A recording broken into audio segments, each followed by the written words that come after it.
hora eles disseram assim, uma parte enorme das pessoas adoecem por doenças transmitidas por vetores e se conhece muito pouco. Vamos botar dinheiro nisso e criar uma escola. E a parte de biologia molecular é um troço que está bombando. Daqui a pouco as pessoas vão saber conhecer genomas das coisas e a gente vai trabalhar nisso. Então, alguém teve uma visão de longo prazo, fez política nisso, recrutou um monte de pessoas, entre as quais esse senhor que está aí. Né? E isso mudou o perfil da área completamente. Né? E a partir daí, a história toda se conta de uma outra forma. Né? E você começa a entender e a criar uma base sólida usando, mas foi pegar essas pessoas em drosófila, porque é um bicho que está lá, é quase um mosquito. Sorry, ninguém me ouviu falar isso. Né?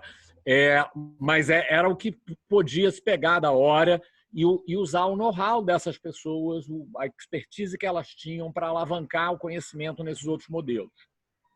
Obviamente não é bem assim, a drosófila não é um mosquito, mas foi uma estratégia muito bem sucedida que gerou muitas trajetórias muito interessantes e mudou o perfil da área. Então, eu acho... E, a partir daí, isso se criou assim, metas, tinham programas bem definidos. Não era só, joga aí, vão para lá e a gente tem um pote de dinheiro. Não. Eles definiram que precisava, por exemplo, ia ter os genomas, ia ter que ter transgênese, porque queria-se trabalhar com bichos que fossem refratários. A ideia era essa, vamos construir um mosquito refratário. E o Marcelo foi cara que deu contribuições importantes. A primeira, identificar genes com promotores fortes que fossem expressos no intestino. Aí achou lá a carboxipeptidase, que foi usada por meio mundo. Depois, o Marcelo... Bom, vou encurtar a história, porque a conferência é do Marcelo, não é minha. Né? O Marcelo foi... assim, marcos importantes, por exemplo, o primeiro laboratório que produziu um mosquito transgênico refratário à malária, por exemplo. Né? Com um monte de estudos, não só um trabalho, mas vários trabalhos que contavam essa história, que foram por ali. E seguiu trabalhando com essa hora. Isso não foi baseado só numa aplicação de uma tecnologia pronta. Foi na construção dos elementos dessa tecnologia e no avanço do conhecimento básico da interação do parasita com o hospedeiro. E com base em trabalhos que ele foi fazendo nessa interação, na busca de alvos, quais são os mecanismos básicos pelo qual você podia interferir na interação do plasmódio com o mosquito, que ele foi construindo, por exemplo, uma linha que tem um branch que eu acho que não é o que ele vai mostrar hoje, mas que é, por exemplo, todo da interação de microbiota com... Né, da microbiota com a infecção, caras que vivem ali, que é super contemporânea, que ele tem trabalhos muito interessantes nisso. Né? Enfim, e levou à identificação de proteínas e mecanismos que estão envolvidos em como que o plasmódio entende, reconhece que ele está no mosquito, como é que ele entra no mosquito, como é que ele ocupa, como é que ele infecta esse mosquito, o que é essencial para isso. Então, tem vários capítulos hoje muito importantes dessa história que foram contados pelo Marcelo e as pessoas do grupo dele. E, enfim, eu acho impressionante como é que ele segue com uma produção absolutamente fantástica, de alta qualidade. E disso aí eu posso fazer um comentário que assim, o Marcelo é um cara que ele tem perguntas e não tem medo das técnicas, como você pode ver pela trajetória dele. Ele vai mudando, vai correndo atrás, e ele não tem medo de propostas ambiciosas que têm um alto risco de dar com os burros na água. Né? E eu vou dizer que ele associa isso com um grau de teimosia gigante, que faz o sofrimento de muitos pós-docs, né? Muitos alunos de doutorado, mas que, no long run, se pagam com sobra, como eu acho que a gente vai ver em algumas dessas histórias. Né?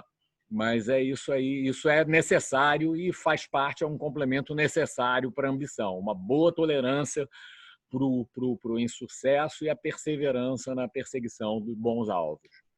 Marcelo, então, obrigado por ter aceito o convite e por, enfim, Sou eu que agradeço a introdução. Obrigado. Foi bom que você parou por aí, que eu já estava me derretendo aqui. Tá bom. Então, antes de começar, só para aqueles que não me conhecem, vocês estão ouvindo esse português com sotaque de gringo, mas eu sou brasileiro mesmo. Só que, como vocês já ouviram, assim que me formei, eu saí do país e acabei não voltando, sempre morando no exterior, e quase não uso português, por isso que já esqueci bastante, mas eu ainda estou muito ligado à terrinha e está no meu coração. Então, vamos lá, vamos ver se consigo. Está autorizado aí, Marcelo. Tá. Isso. Vamos ver se está. Está compartilhando, é só você botar no modo de apresentação. E agora? Está ótimo. Estão vendo só uma tela, né? Isso. Tá. A história que eu vou contar hoje é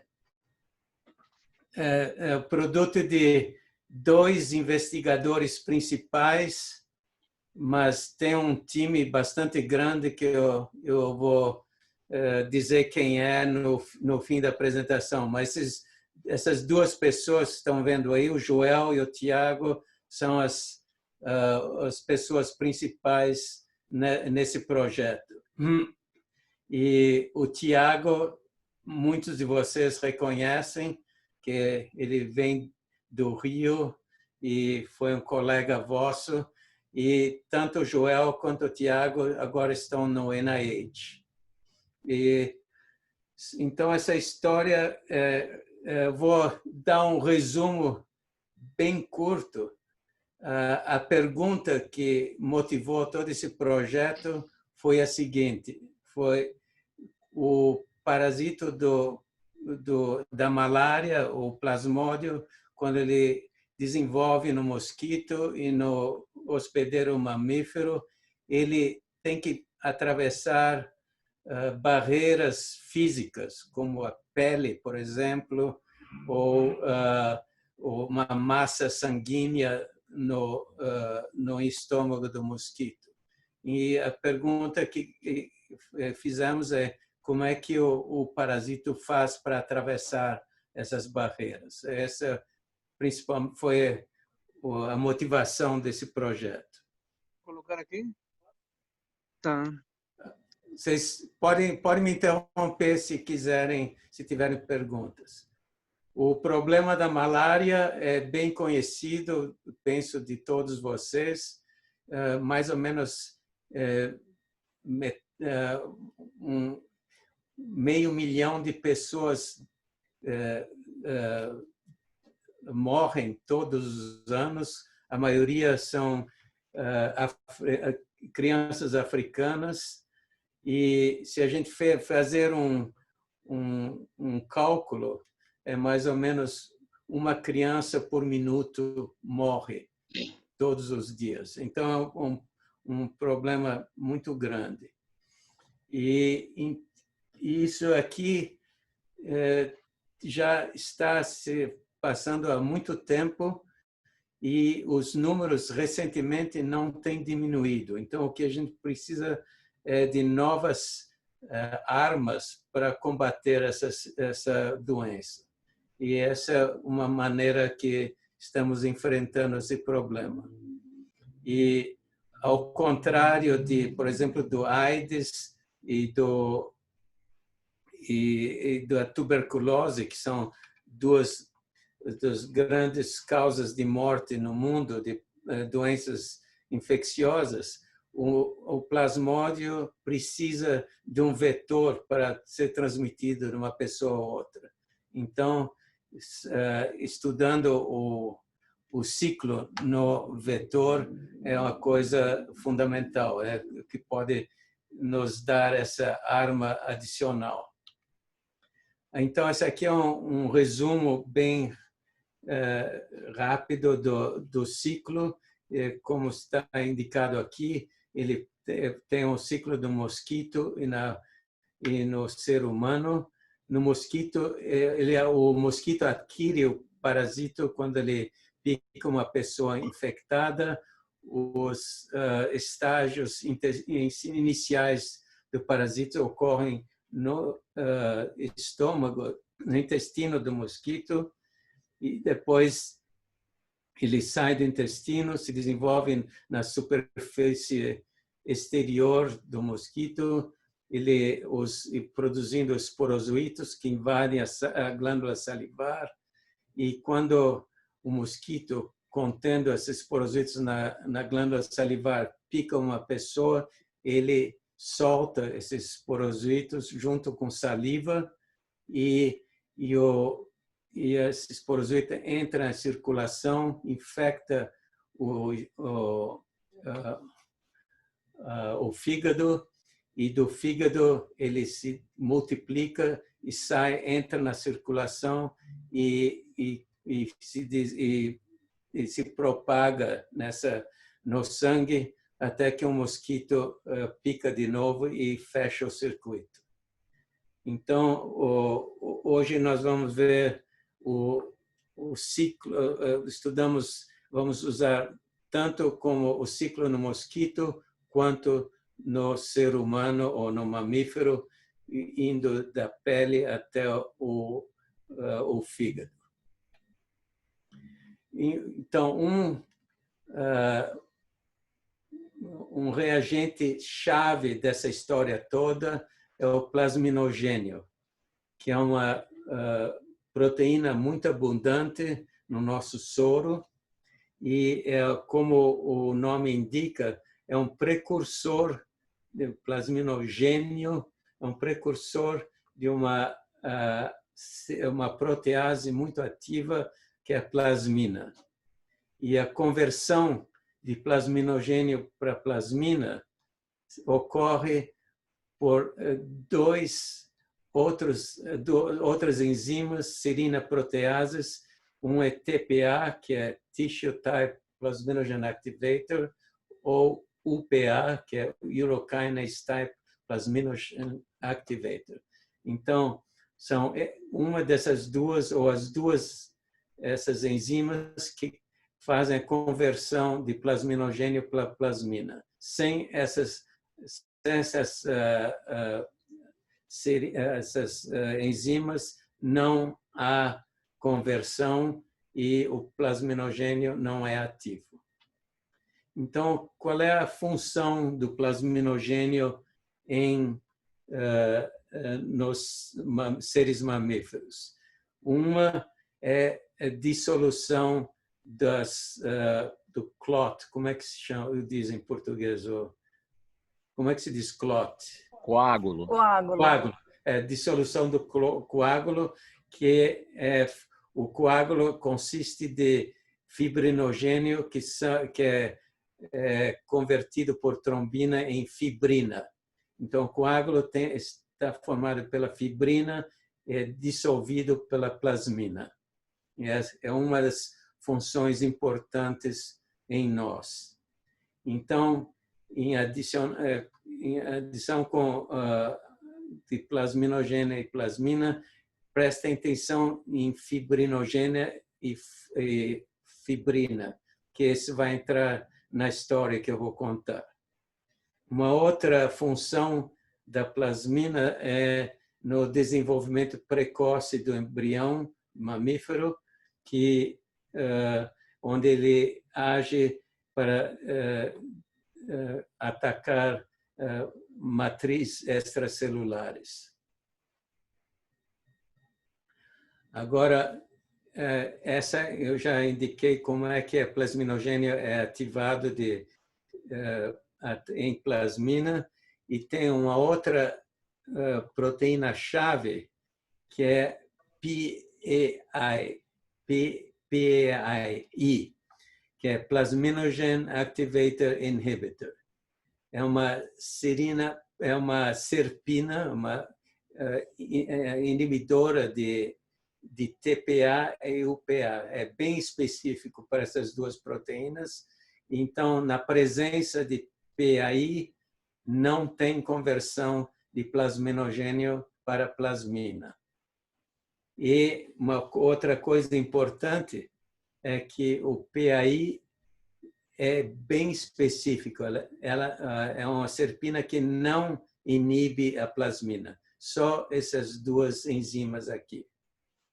Então, nós vamos usar esse PAI bastante durante a história que eu vou contar.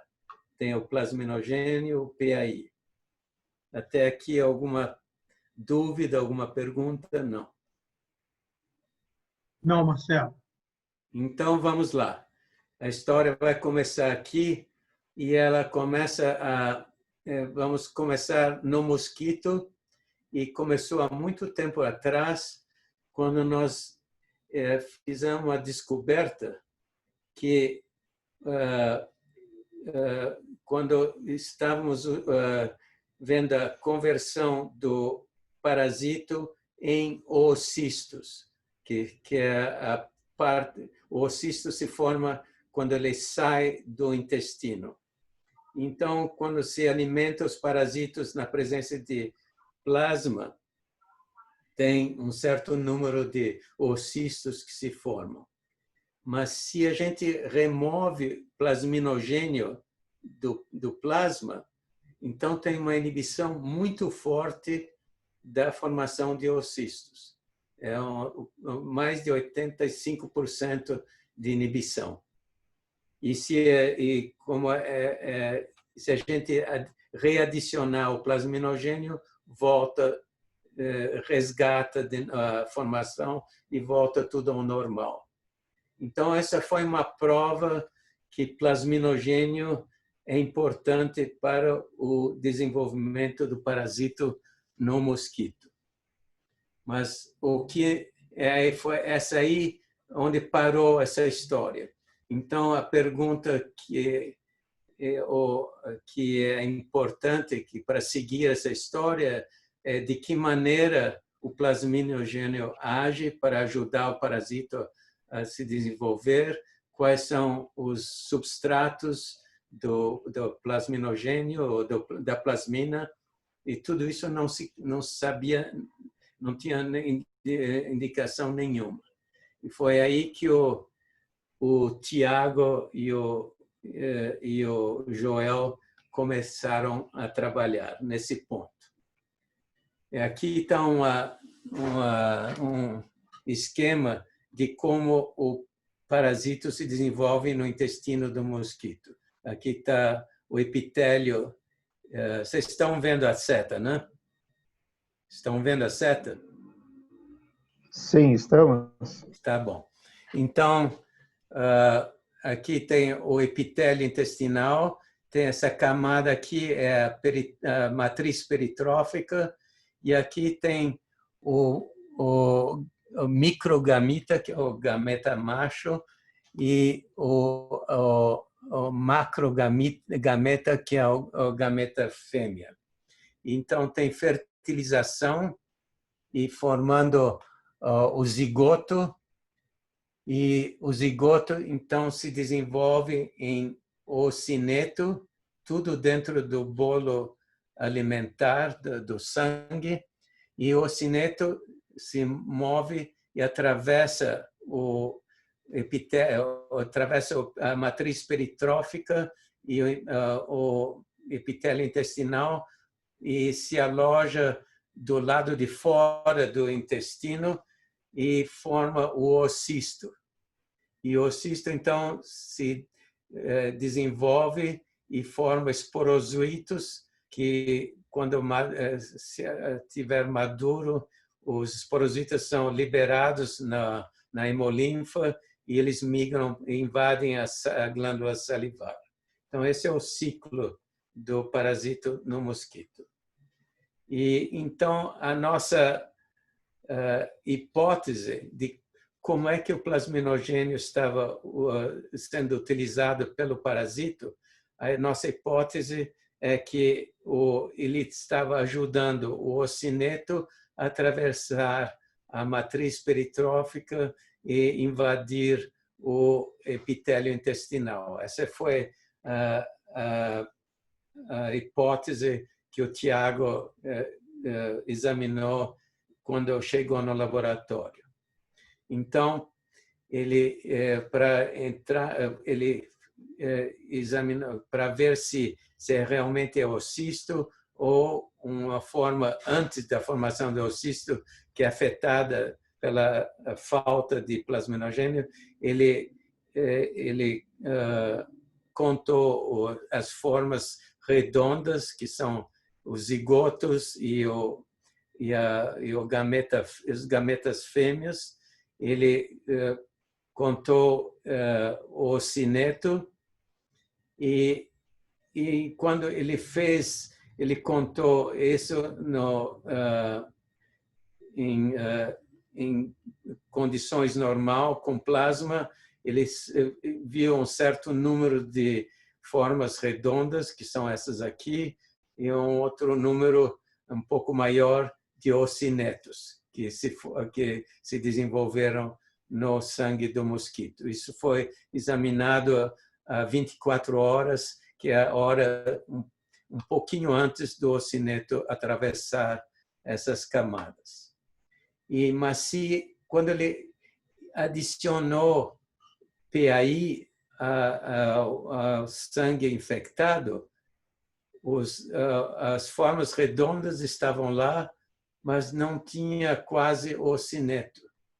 Então, a nossa hipótese que a plasminogênio, que a inibição de formação de plasmina afeta a travessia do ocineto, estava errada.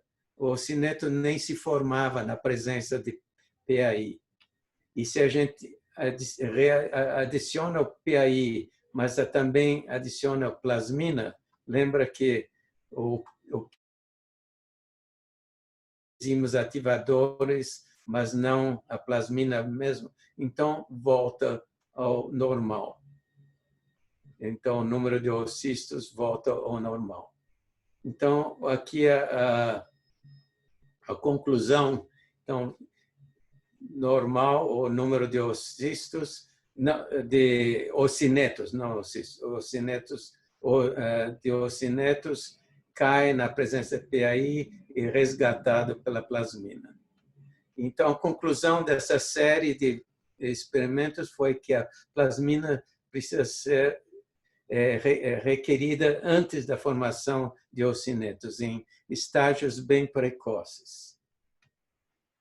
Então, a outra coisa é que esse TPA, as enzimas ativadores, elas têm um papel nesse processo todo. E a questão foi, então, removendo o TPA do plasma, e tem uma inibição muito grande, e se readicionar o TPA, volta parcialmente, ele resgata a inibição. Então, TPA é uma parte, como já indicado pelo experimento com PAI, é importante. E também, se adicionar inibidor de UPA, tem uma inibição bastante forte na formação de ocistos. Então, tanto o TPA quanto o UPA tem um papel muito importante no desenvolvimento do parasito no mosquito.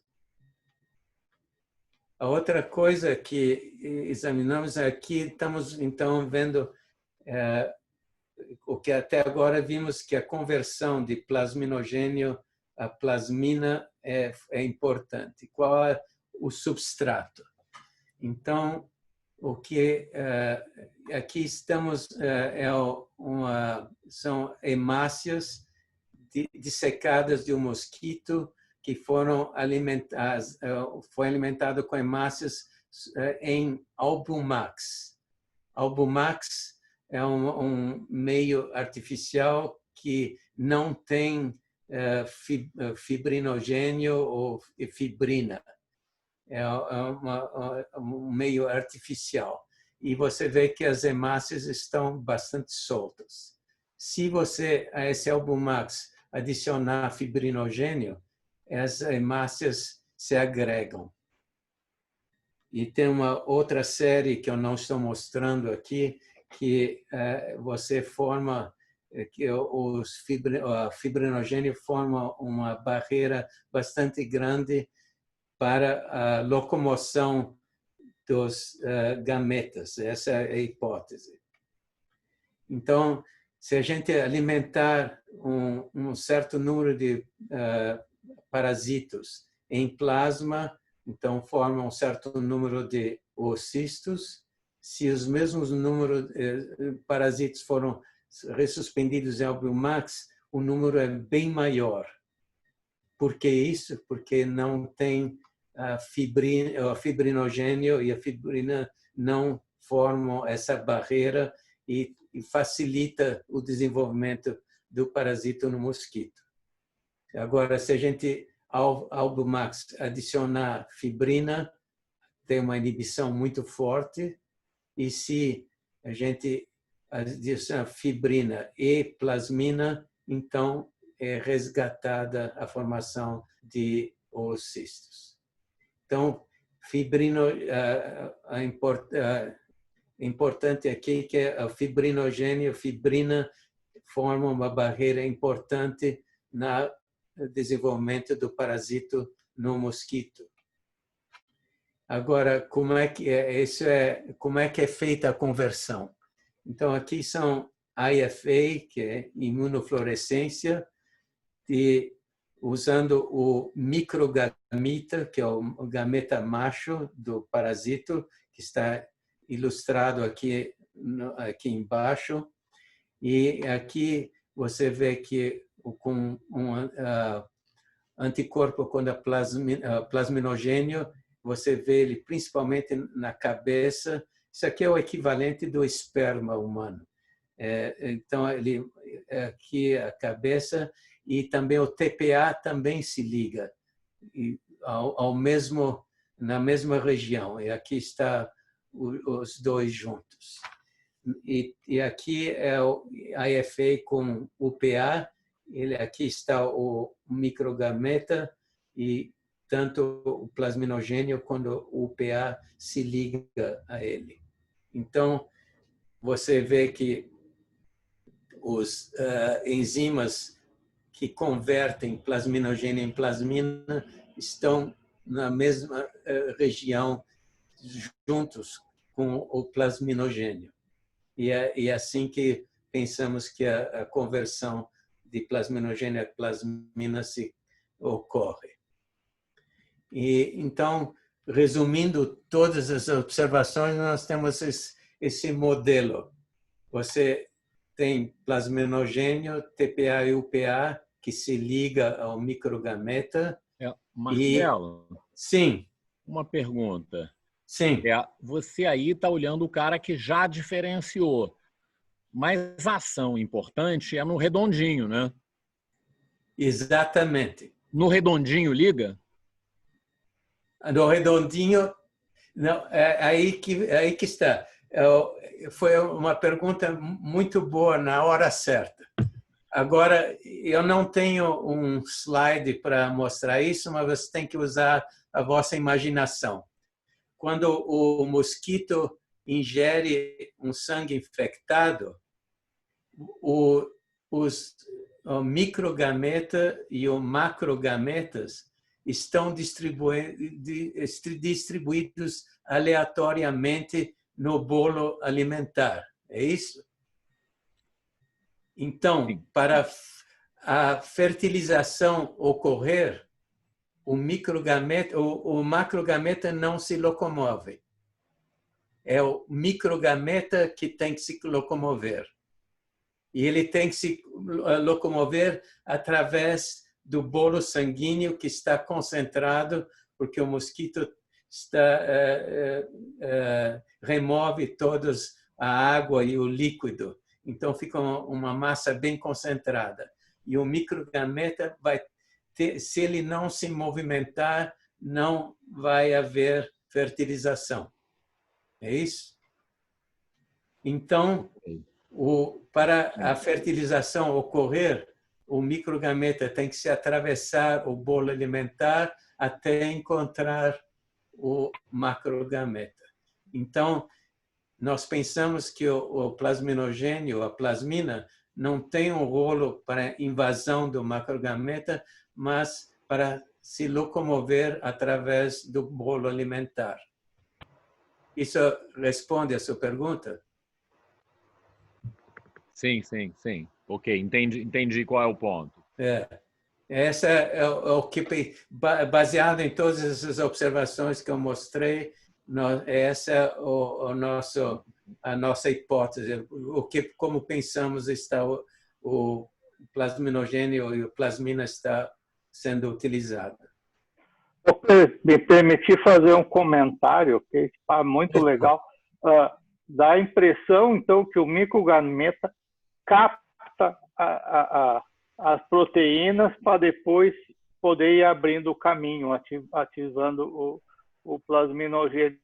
Então, comparando com o sêmen, é como se ele não tem um acrosoma e ele capta as proteínas do sangue para formar um equivalente ao acrosoma e poder migrar. Muito obrigado, está muito bem resumido. Gostei. E a outra coisa, do ponto de vista de evolução, é interessante que o parasito recrutou proteínas do hospedeiro mamífero para poder se desenvolver no mosquito. Do ponto de vista de evolução, é uma coisa interessante. Isso são proteínas que não são produzidas pelo parasito, mas que são essenciais para que ele possa desenvolver. Então, essa é a nossa história relativa ao papel do plasminogênio no mosquito. Agora, vamos ver na parte do vertebrado, do mamífero. Isso é coisa que ninguém tinha, não tinha uma dica nenhuma, é uma coisa completamente nova. Então, baseado nessas observações do Tiago, o que eu descrevi aqui a maior parte foi feito pelo Tiago.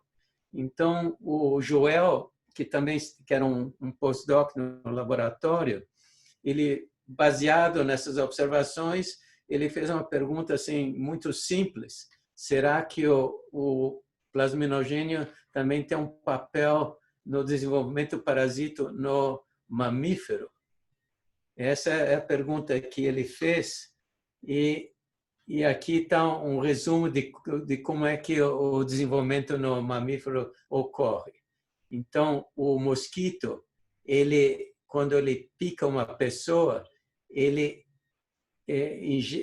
solta saliva, e junto com a saliva vem os esporozoitos, que estão na glândula salivar também. E o mosquito não deposita o parasito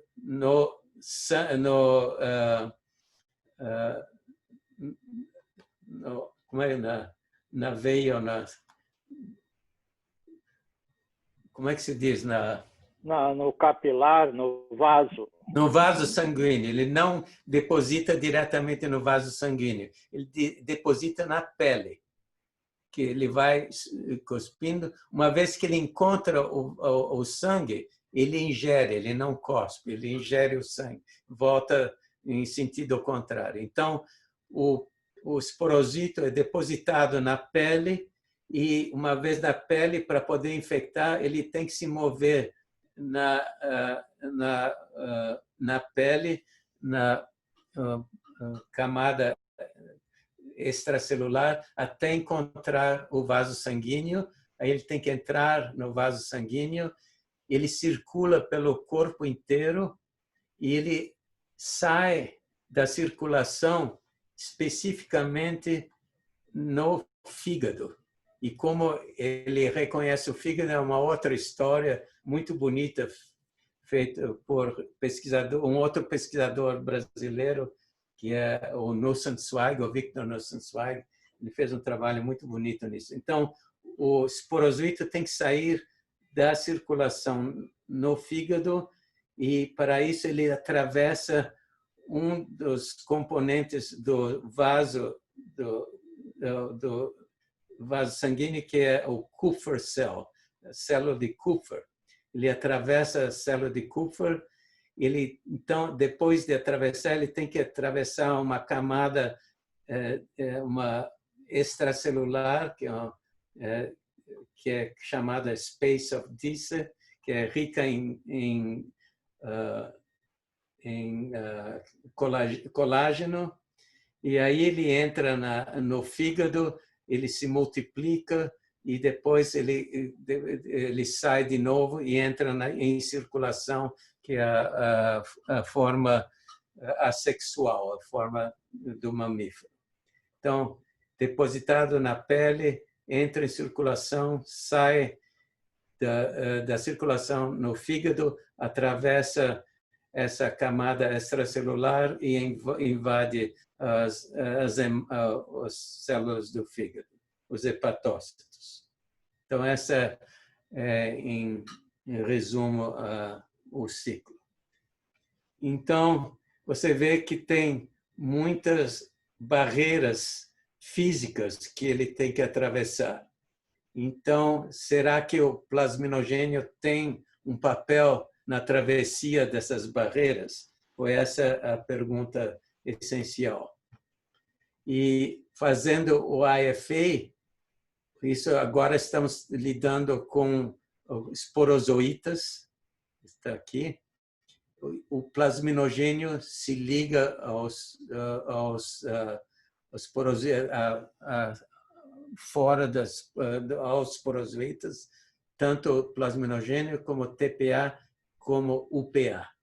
Então, eles todos se ligam aos esporozoítas. E aqui é o controle se não incubamos os esporozoítas que vêm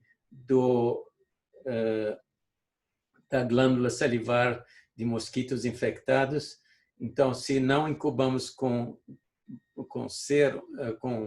plasma, então não tem nada. Então, o que a gente está vendo aqui é plasminogênio, TPA e UPA mesmo, o controle.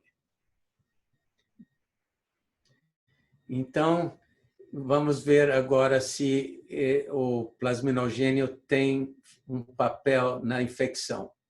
Então, esse experimento foi feito assim: injeta na circulação intravenoso PAI.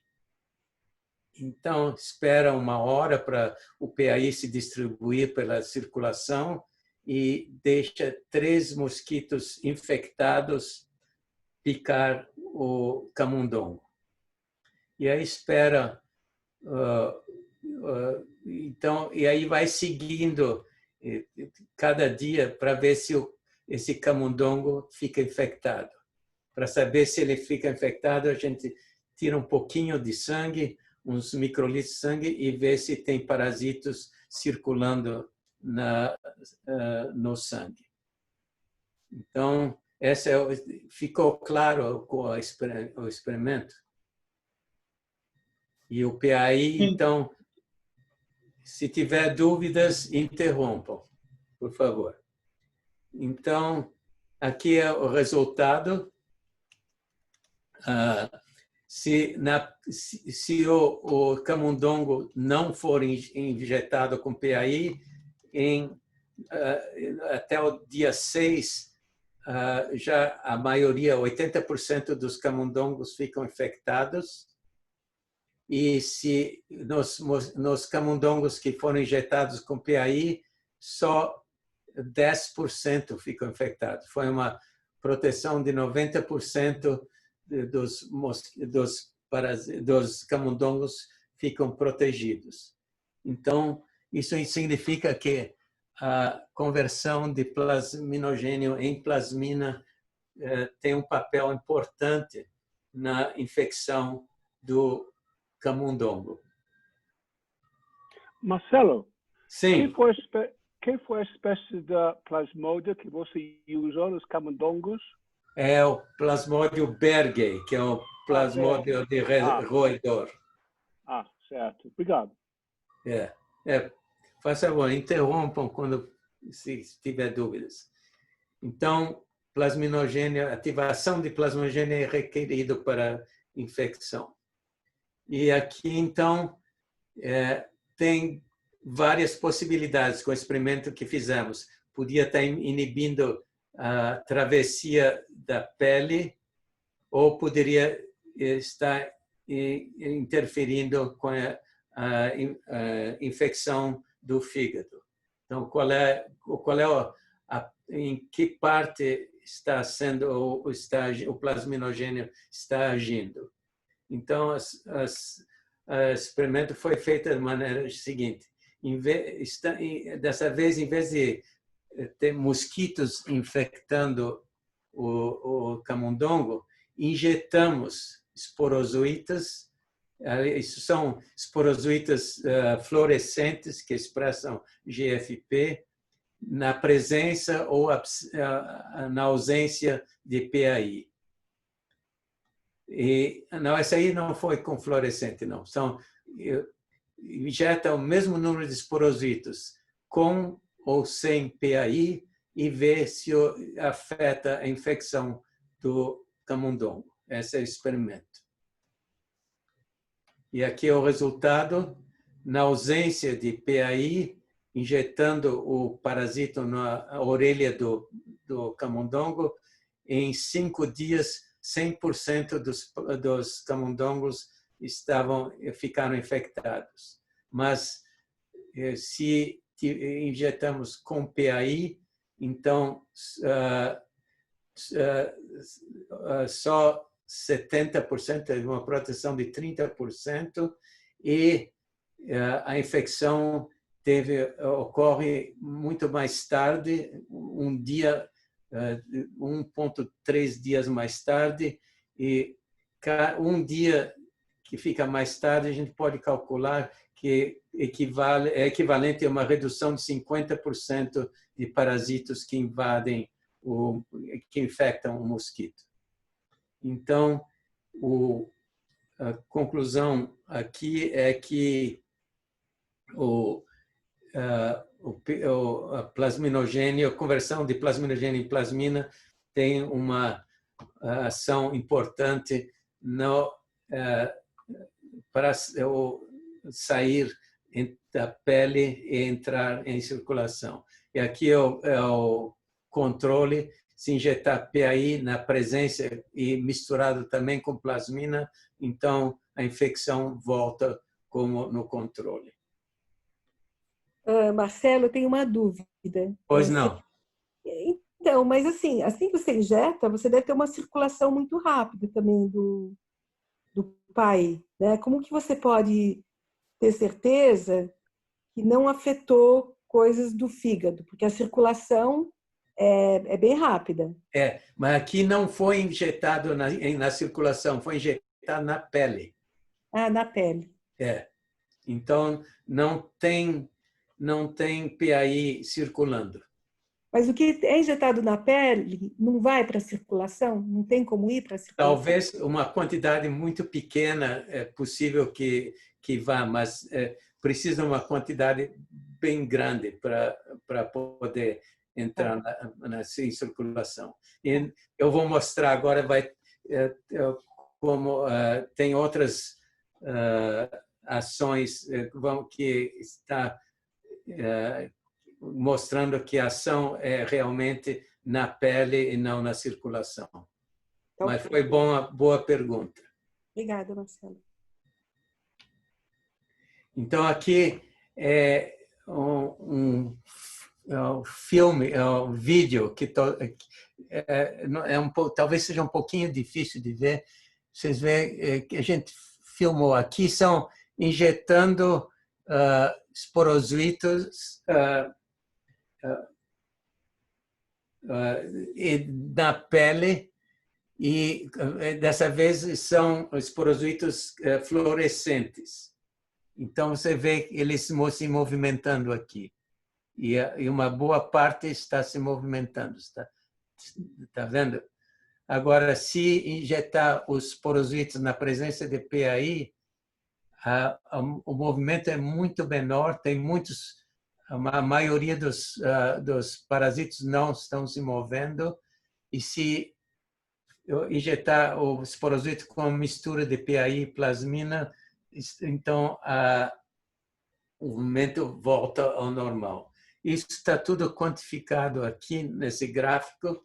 Então, aqui é um gráfico da velocidade de locomoção dos esporozoitos na pele, controle, na presença de PAI, tem um decréscimo de 80% da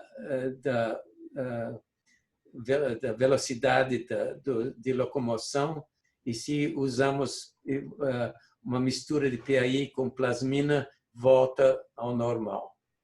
E aqui é a distância que o esporozoito migra no mosquito. Tem aqui a distância de controle, inibição 85% da distância do movimento dos esporozoitos, e se pusermos uma mistura de PAI e plasmina, volta ao normal. Então, isso mostra que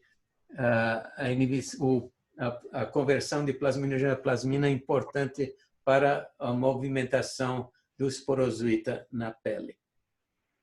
Marcelo. Sim. Oi.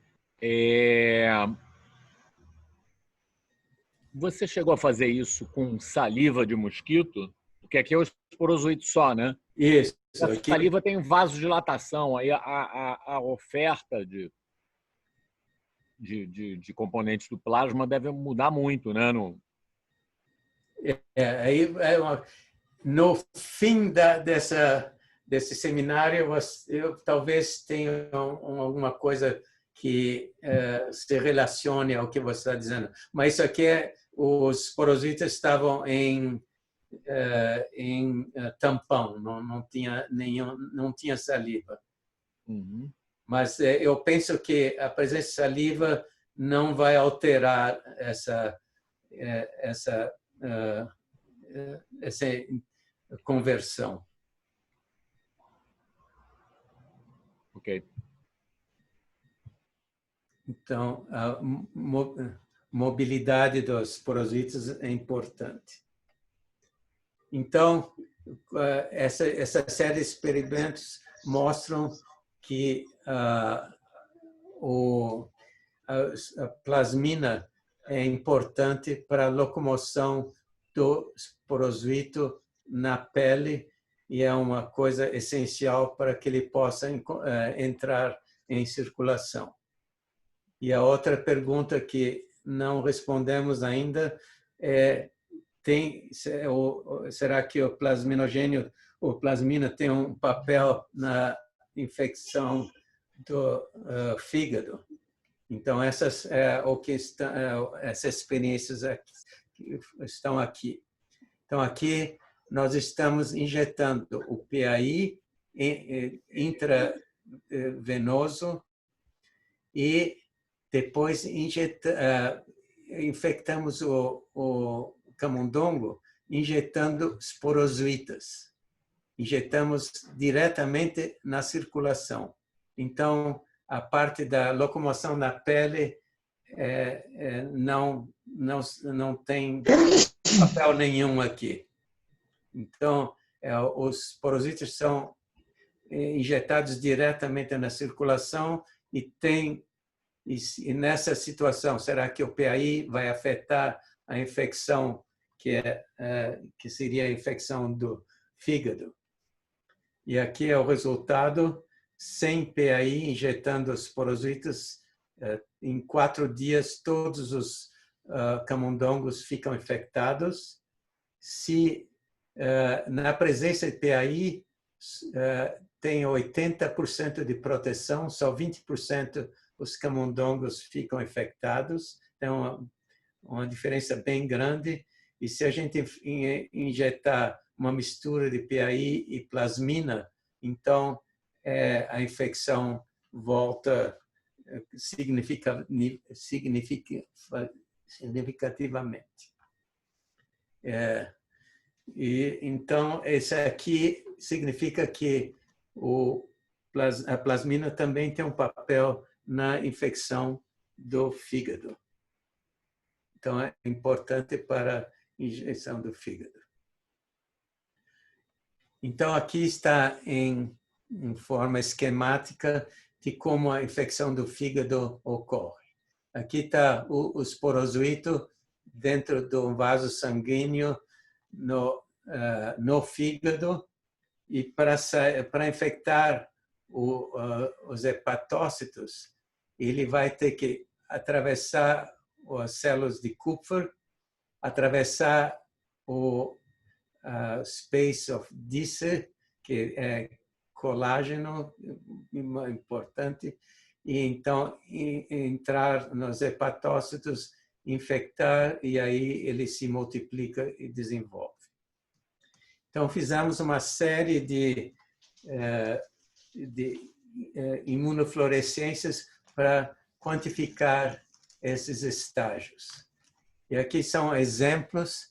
Aqui imunofluorescência com colágeno em vermelho, Kupffer cell em azul claro, hepatócitos em autofluorescência em azul escuro, os esporozoitas em verde e DNA em branco.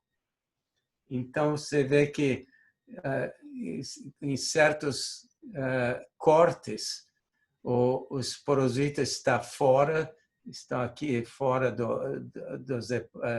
não está associado com hepatócitos ou célula de Kupffer. Em outras, eles estão atravessando a célula de Kupffer. Em outras, o esporozoita está dentro dos hepatócitos.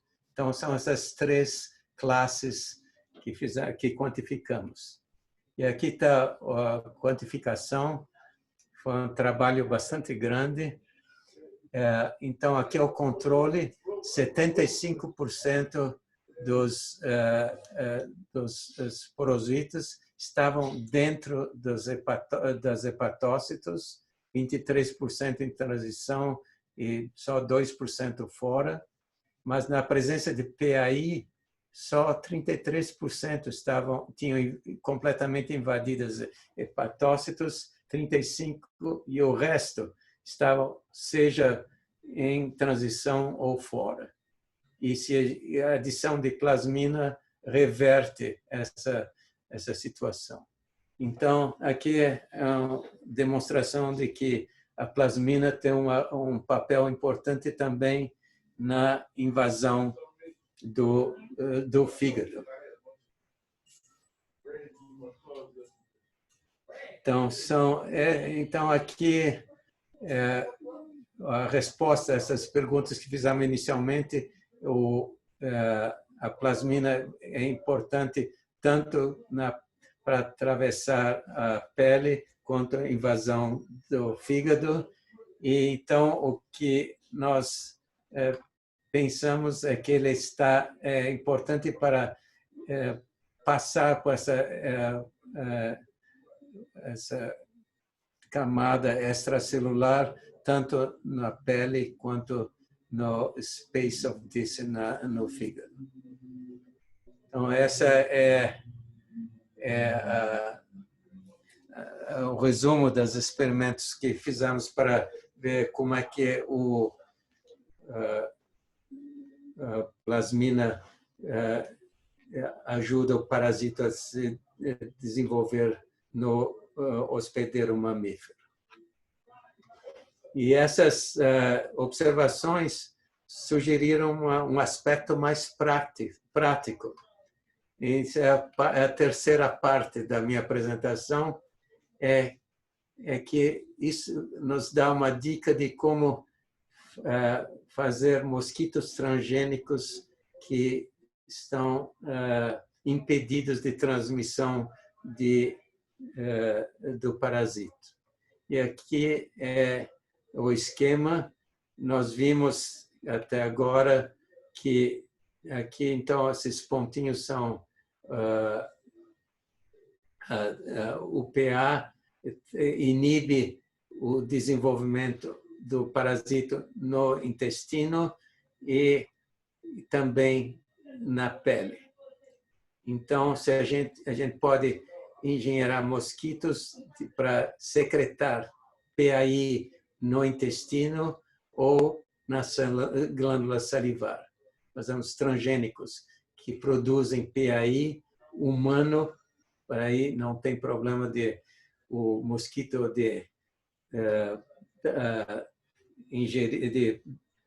inserir proteínas estranhas ao humano. Então, transgênicos que produzem PAI no intestino ou na glândula salivar. Esse é o esquema. E então,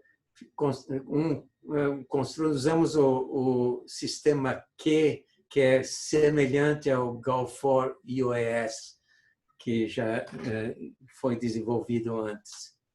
Então, temos um mosquito que é com olhos vermelhos, que tem um promotor que é ativado só no intestino e que produz um fator de transcrição, que é chamado QF2.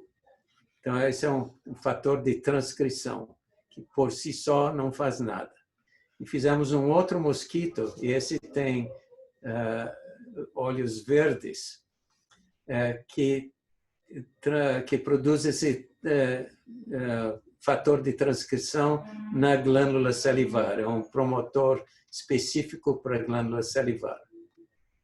E fizemos um terceiro linha de mosquitos transgênicos com olhos azuis que tem o PAI humano com um enhancer, que é chamado QAS.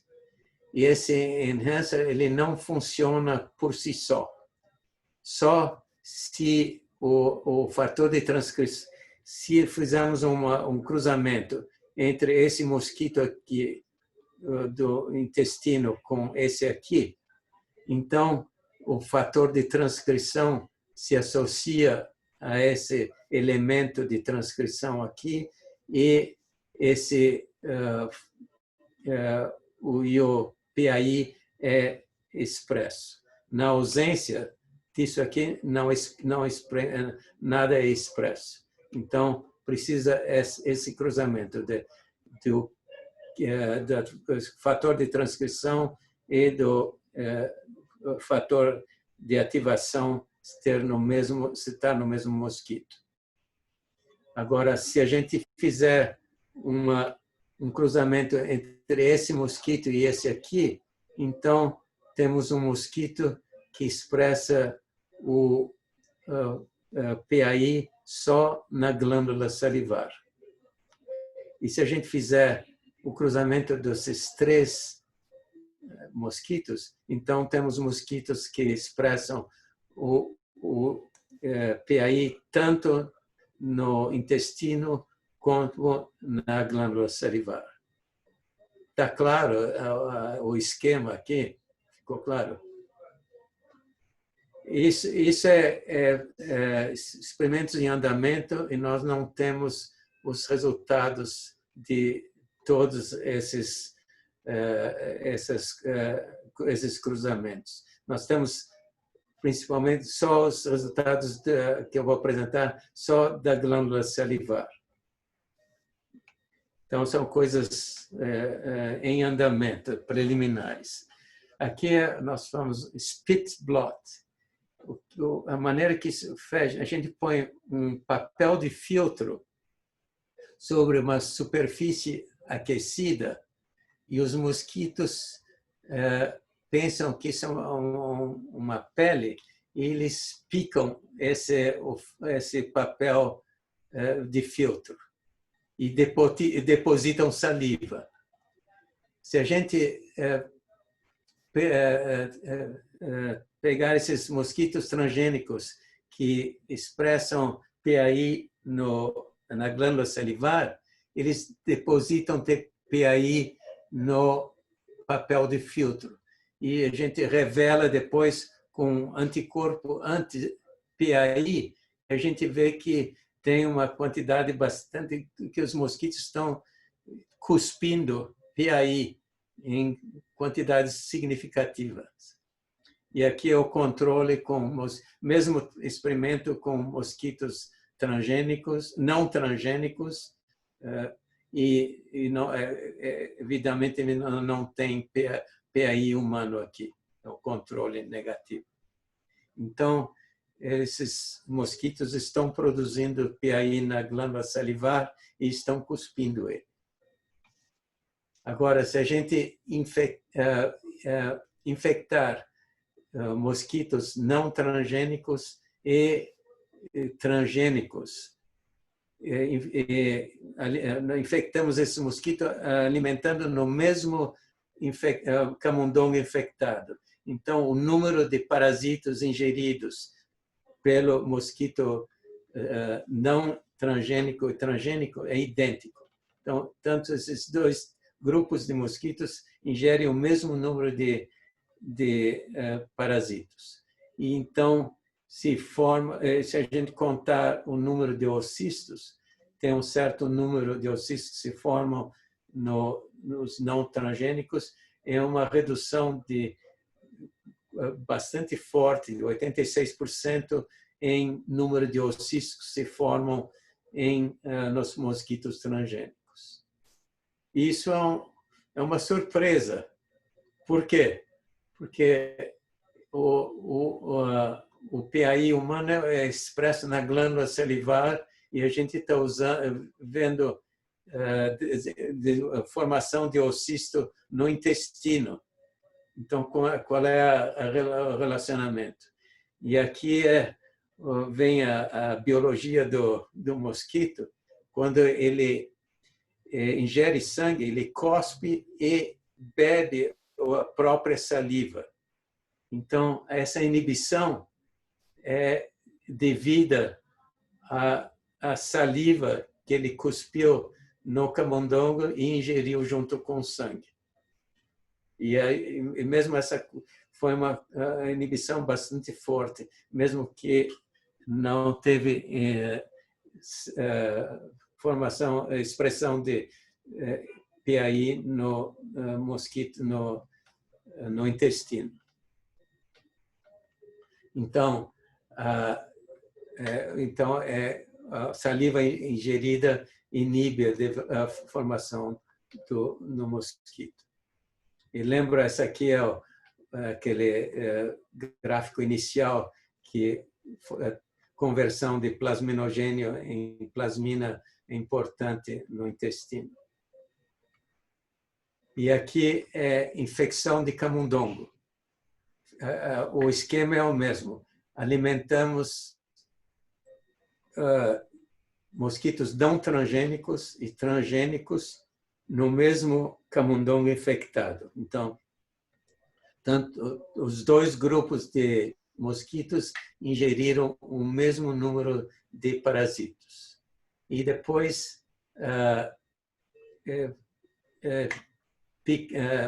alimentamos, pomos tanto o não transgênico quanto transgênico em camundongo. E os não transgênicos, 80% foram infectados, e aqui os transgênicos só infectaram 10%. Então, esses transgênicos têm uma redução significativa na transmissão do parasito de um camundongo para o outro. Então, 90% de inibição da malária de transmissão. E é aqui que nós temos até agora, ainda estamos acumulando mais. Esses são experimentos preliminares.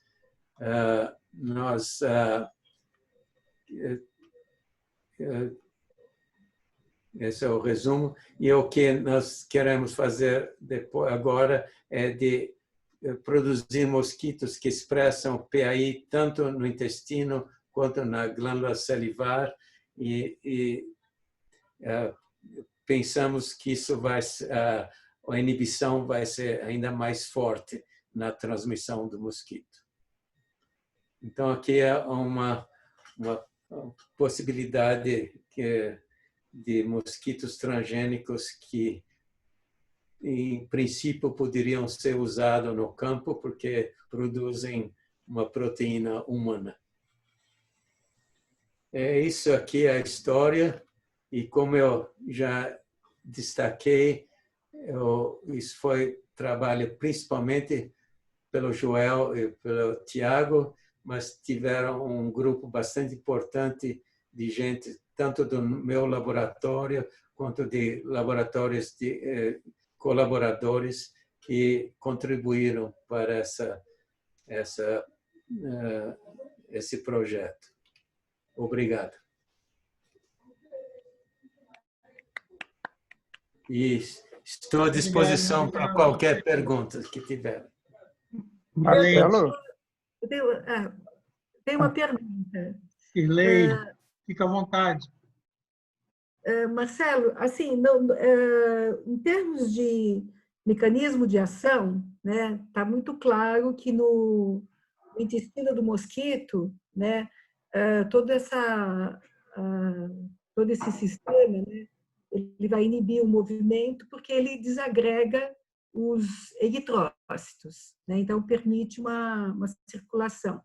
E no caso no fígado, no caso para atravessar, qual seria como é que a plasmina está envolvida nisso? No caso da onde? Do fígado. Do fígado? Vamos ver se eu...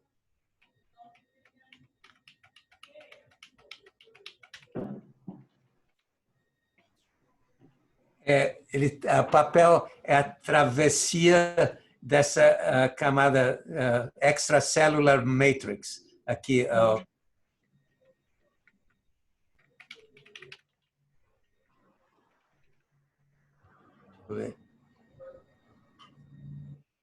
essa travessia aqui. Travessia, mas como seria assim o mecanismo de ação? Porque assim, do intestino... Desculpe, talvez a minha pergunta então, teria um outro substrato para a plasmina, quem sabe, para fazer essa travessia? Ou tem fibrinogênio ali atrapalhando? Não, essa é uma boa pergunta. Foi bom que vocês... Eu acho que é mais ou menos a mesma da Shirley. Isso. A plasmina não é uma protease muito específica. Ela é bem generalizada. A UPA e TPA são bem específicas.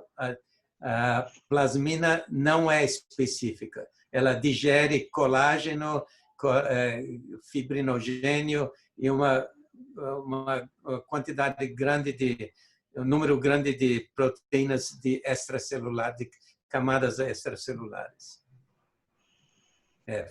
Foi bom vocês perguntarem. Marcelo, posso? Isso, Helena. Oi.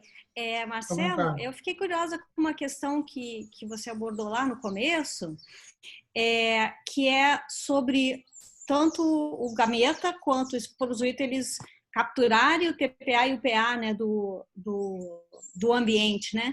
E aí eu fiquei curiosa, você tem ideia do que seriam os receptores, ou se vocês fizeram, ou pensam em fazer espectrometria de massas para ver se existe algum receptor específico ou alguma proteína específica, ou glicoproteína na superfície dessas células, que seja comum, por exemplo, para permitir com que eles liguem essas proteínas que vão ser tão úteis para a passagem deles pelos tecidos? Essa é uma ótima pergunta, muito bem pensada. Aliás, isso é um dos projetos que o Joel, que agora tem o grupo independente, está seguindo. Mas o receptor para plasminogênio, nós temos uma ideia do que seja, que é uma coisa bastante surpreendente, que é como é que é?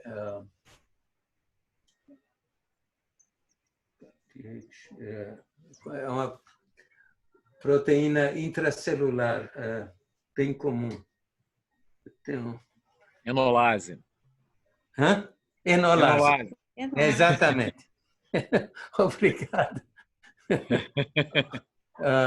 Então, isso aí é assim, na verdade, como esse é uma observação bem antiga, é assim que nós ficamos sabendo que plasminogênio se liga ao cineto e depois ficamos sabendo que se liga a outras coisas. Então, nós sabemos que o plasminogênio se liga à enolase, e enolase, surpreendentemente, está também na superfície do parasito, se bem que é uma enzima intracelular. E nós sabemos que também plasminogênio pode se ligar a GAPDH, que é uma outra enzima intracelular. Pois é. E qual é o que se liga a TPA e UPA? Eles têm que estar próximos um ao outro. O TPA e UPA têm que estar próximo ao plasminogênio. E qual é o receptor? Não sabemos, e é um projeto em andamento. A pergunta foi muito boa. Nessa questão, e será que recruta plasmina também já ativada, ou só o primeiro plasminogênio e só essa plasmina do plasminogênio que já estava ligado, né? A plasmina não existe em circulação praticamente. É só plasminogênio em grandes quantidades, mas plasmina não circula. Mas ele já vai ativando, né? É convertida quando no coágulo, por exemplo, é convertida. Claro. Mas ele não está circulando, mas ele está ativando e está aparecendo. Então, a ideia é que o plasminogênio se liga, é convertido a plasmina, e a plasmina, então, fica uma enzima ativada ligada ao parasito. E nessa outra pergunta, e o macrogameta e depois da fecundação também vão recrutando mais, ou todo o plasminogênio, o ativador de plasminogênio foi aquele que foi recrutado pelo microgameta? Nós não sabemos nada sobre o papel de plasminogênio ou plasmina no macrogameta. Não, ele se liga ao macrogameta, mas qual é o papel, não estamos seguros. Uma ideia, isso é só uma ideia, não tem dados, é que um papel da plasmina é de se proteger ao complemento, porque o plasma que é ingerido tem complemento que poderia atacar o parasito. Legal.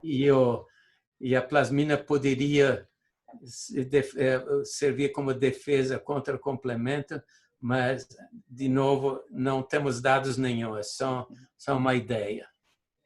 Mas agora que eu estou com a palavra, parabéns, e a elegância, né? Eu acho que a ciência, além de tudo, tem esse aspecto que nem a arte, a beleza das ideias, do jeito de fazer, assim. Muito, muito bom. Uma coisa gerou a outra. Como eu mencionei, essa história é uma coisa que eu precisava de uma outra sessão. Ela começou com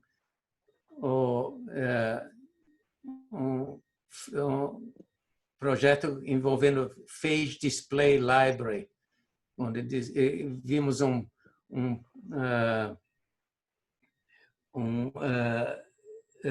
isolamos um peptídeo que inibe a ligação entre o plasminogênio e o cineto.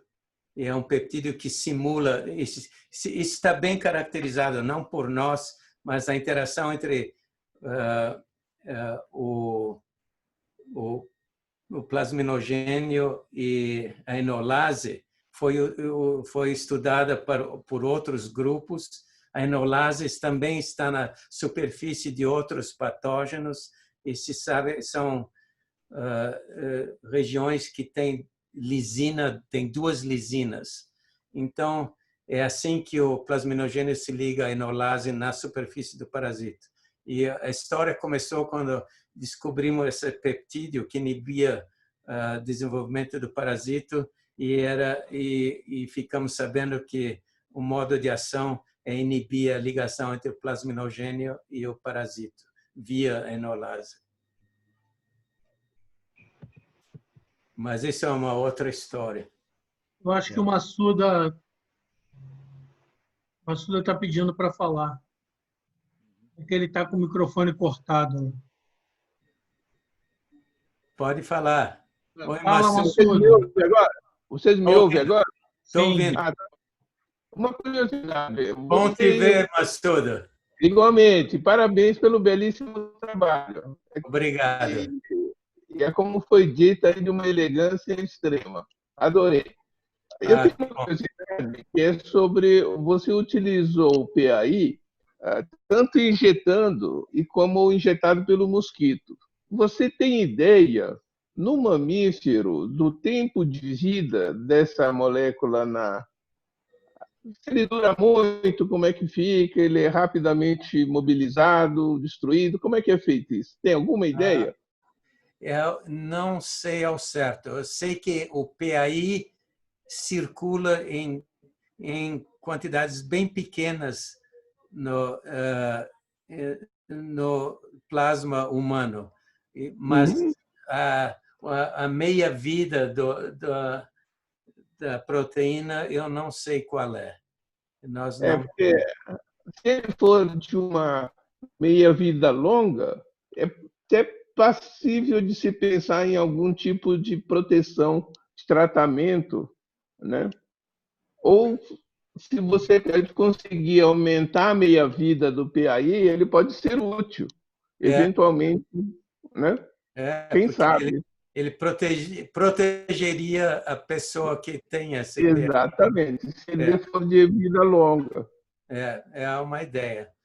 Eu já não tenho informação sobre a meia-vida e não sei como administrar PAI às pessoas. Mas agora... Mas pelo mosquito você pode, mas... Exatamente. Agora, queria abrir um parêntese aqui nessa conversa e depois a gente volta às perguntas. Mas vendo o Massuda, isso é coisa de pré-histórica, que muita gente... E eu acho que foi no tempo que o Pedro estava no seu laboratório. Uma coisa que uma vez eu visitei no seu laboratório, você tinha um grupo enorme e um espaço bastante restrito, pequeno. E aí eu perguntei a você como é que o pessoal, tanta gente trabalha em tão poucas bancadas. E você disse que o pessoal se reveza, tinha o grupo durante o dia e durante a noite. Não sei se você se lembra disso. É uma coisa que eu tenho uma má memória, mas isso é uma coisa que não esqueci por algum motivo. Porque haviam pessoas que gostavam de trabalhar mais no período da tarde, da noite, e outros que gostavam mais pela manhã. Então, exatamente. Espero que agora o problema do espaço esteja aliviado. Mas, de qualquer maneira, fechando... Com a pandemia está bem aliviado, né?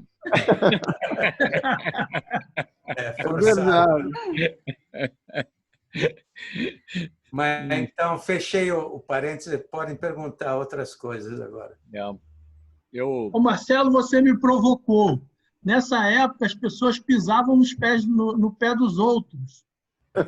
É possível. É por isso que tem aquele calo no pé. Isso. Desculpe. Vai, Pedro. Bom, enfim. Marcelo, você chegou a olhar se, por acaso, tem alguma ação do sistema de plasmina nessas proteínas que tem do mosquito que expressam domínios fibrinogen-like? É uma pergunta. Não. Que estão envolvidos com resposta a vários patógenos, né? Isso. Ótima pergunta novamente. O que não...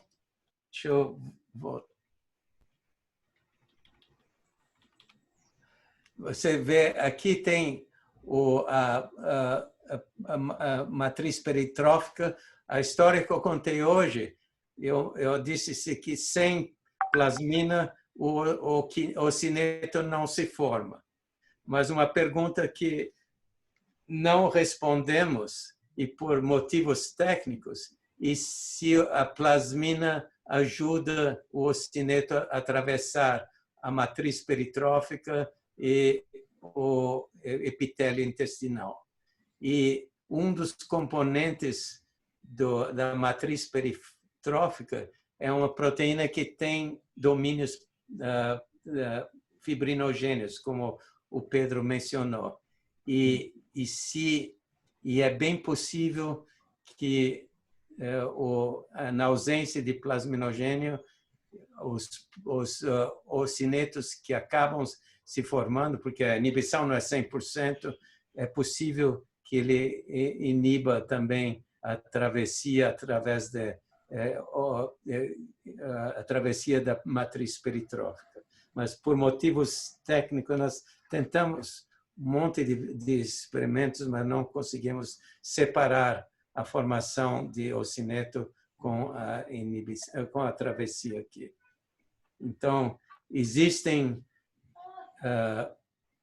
proteínas na matriz peritrófica com domínios fibrinogênios e talvez na camada extracelular do epitélio, e é possível que ele tenha um papel, mas não sabemos. Isso responde a sua pergunta. Para começar a responder, incubar plasmina com matriz peritrófica e ver se aparece algum produto de degradação das proteínas. Pode estimular aí atrás. Isso é uma possibilidade, mas como a plasmina não é uma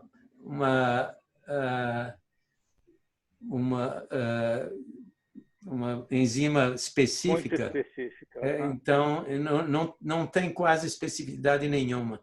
Então vai ser difícil provar. O que a prova seria nós tentamos alimentar mosquitos com ocinetos em vez de alimentar com gametócitos, mas teve problemas com esse tipo de experimento. Marcelo? Sim. Fábio aqui. Talvez você já tenha mencionado isso e eu tenha perdido essa informação. Qual é a fonte de plasmina na derme? Ele extravasa da circulação e vai ali para a região da derme? Da onde que vem essa plasmina? Exatamente. Vocês chegaram a fazer alguma imunohistoquímica? Eu fico pensando se pode ter alguma outra serinoprotease que também pode ser inibida por PAI, que estaria ali sendo ativada na derme, que não fosse a plasmina? Isso é possível, mas um dado que nós temos em relação a essa outra protease, coisa que eu não mostrei, um outro dado que não mostrei, nós pusemos esporozoítos fluorescentes em matriz extracelular artificial. E lá a presença de PAI também inibiu o movimento do plasmina, do esporozoito nessa matriz. E se vimos movimento dos esporozoitos em uma superfície sem matriz extracelular, como, por exemplo, só em lâmina de vidro, aí a PAI não tem efeito nenhum. Entendi. Mas, a Cida pediu para falar. Fala, Cida. Marcelo, parabéns. Muito bonito o seu trabalho. Eu não sei se eu me confundi nos seus experimentos de infecção, no que você injeta o esporozoito com o inibidor, e depois você injeta esporozoito, inibidor e plasmina, você não consegue reverter totalmente, né, o efeito, né? Aí eu fiquei pensando se você tem esse efeito é só da plasmina, né? E no caso a tua plasmina ela está como você injeta ela provavelmente ativa, você não consegue controlar a atividade, ou essa aqui voltou normalmente.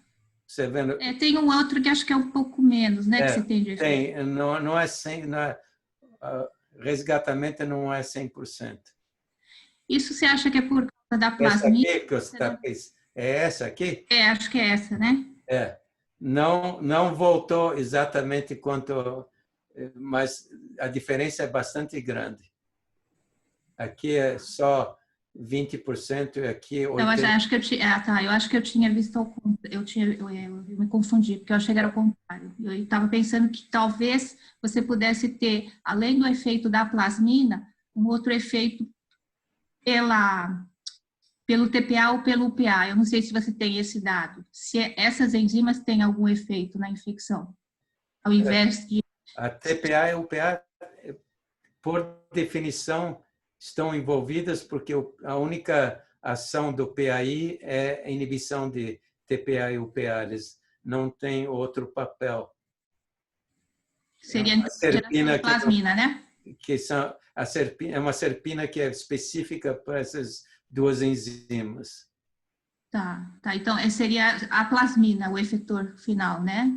Exatamente. A plasmina é o efetor final e o papel do PAI é de inibir a conversão da plasminogênio em plasmina. Ok. Obrigada. Parabéns. Ok. Mais alguma pergunta? Marcelo, muito obrigado. Foi um prazer. Parabéns. Prazer ter você conosco. Foi um prazer. Foi um prazer meu também. Que bom. Muito obrigado, Marcelo. Obrigado mesmo. Valeu mesmo. Bom te ver. Muito obrigado. Obrigado, gente. Parabéns, até a próxima. Marcelo, muito legal. Semana que vem nós teremos o Henrique do Centro de Biociência e de Biotecnologia da Federal do Rio Grande do Sul. Muito obrigado. Ótimo. Tá. Tchau, tchau. Tudo bom. Tchau, Tchau, Marcelo. Tchau. Tchau, Marcelo. Obrigado, hein? Tchau.